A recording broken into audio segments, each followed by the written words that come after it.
Người đàn ông cầm một đống giun trên tay và bỏ vào miệng. Ông ta vừa ăn, vừa nhìn chằm chằm về phía cửa sổ lớp tôi. Chuyện này xảy ra vào nhiều ngày trước. Trong khoảng thời gian ấy, tôi luôn luôn nằm mơ một giấc mơ kỳ lạ. Trong giấc mơ của tôi thường xuyên thấy những con giun có đầu người. Từng con giun mang đầu người cứ thế bò lại gần tôi. Điều đó làm tôi sợ hãi và tỉnh khỏi giấc mơ kỳ lạ ấy. Ngày nào cũng vậy, làm tôi rất sợ ngủ. Thế là vào một ngày nọ, tôi đã kể giấc mơ ấy ra cho đứa bạn thân của mình. Nó trầm tư một hồi rồi nói với tôi rằng đó là một giấc mơ bị ám, nhưng nó đã có cách để giúp tôi. Sau khi buổi học kết thúc, nó dẫn tôi đi bắt một xô đầy giun, sau đó dẫn tôi đến một căn nhà đổ nát ở gần trường.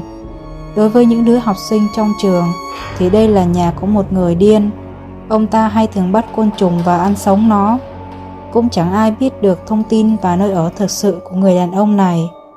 Sau đó nó để cái xô chứa đầy giun ở đấy rồi kéo tôi đi. Trước khi bỏ đi được một quãng xa, tôi có ngoái đầu nhìn lại.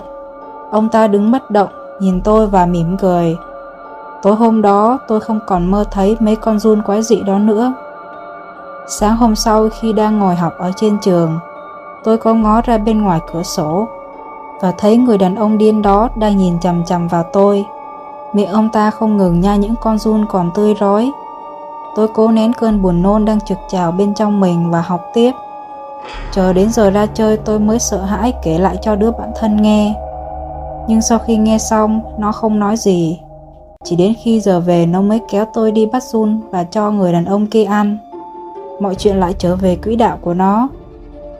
Lúc ấy tôi tưởng sau này tôi sẽ không còn mơ nữa. Nhưng chỉ sau vài ngày, giấc mơ ấy lại quay lại và giày vò tôi. Đứa bạn thân của tôi nó đã mất tích mấy ngày nay rồi.